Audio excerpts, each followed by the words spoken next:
Formemos una fuente de voltaje. Sabemos que en serie suman 18 voltios.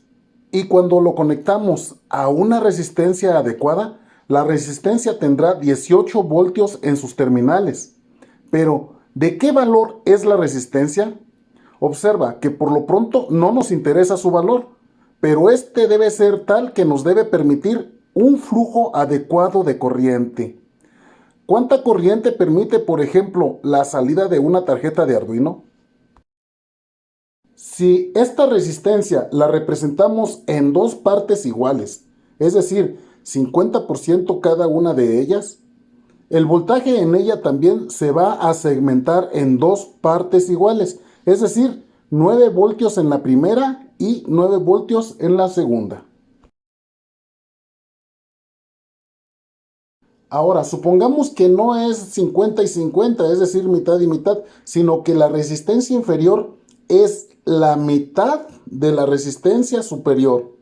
Entonces, el voltaje del circuito también se divide o se reparte en la misma proporción. En la resistencia inferior tendrá la mitad de voltaje que en la resistencia de arriba. Es decir, tiene 6 de los 18 voltios y arriba tendría el doble, es decir, 12 de los 18 voltios. Y aún así, no hemos dado valores a las resistencias. Pero cambiemos la forma de verlo. Así se simboliza el polo de referencia, es decir, la Tierra, generalmente conectado al negativo, aunque no siempre es así. La terminal positiva de la fuente se simboliza así. No es necesario dibujar la batería ni las pilas, solo se indica el voltaje de estas. Sea esta la resistencia A y esta otra la resistencia B. Esto representa o simboliza nuestro circuito anterior. Determinemos entonces el valor de la resistencia B como la razón de la resistencia B con respecto al total de las resistencias, multiplicado esto por el voltaje aplicado al circuito. Esta fracción representa el porcentaje de la resistencia parcial y es el mismo porcentaje que le toca de voltaje, como ya lo mencionamos anteriormente. Pongamos pues un ejemplo. A es de 75 ohmios y la resistencia B es de 25 ohmios. Juntas miden 100 ohmios en total.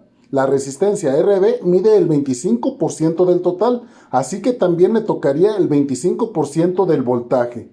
Calculemos, el voltaje en RB es precisamente sus 25 ohmios dividido entre la suma de las resistencias, es decir, los 100 ohmios, y este resultado lo vamos a multiplicar por el voltaje del circuito, es decir, 18 voltios. Así que le tocarían 4.5 voltios.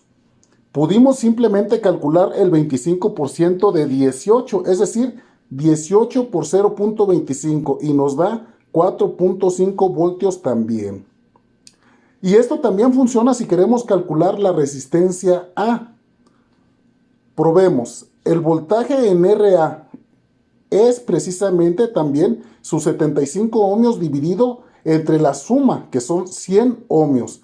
Y el resultado lo multiplicaríamos por la tensión del circuito, 18 voltios. También solo pudimos calcular el 75% del voltaje, así que 18 por 0.75 es igual a 13.5 voltios. Observa que si tú sumas ambos voltajes, 13.5 voltios y 4.5 voltios, es igual al de la fuente, es decir, 18 voltios. En ningún caso puede ser mayor.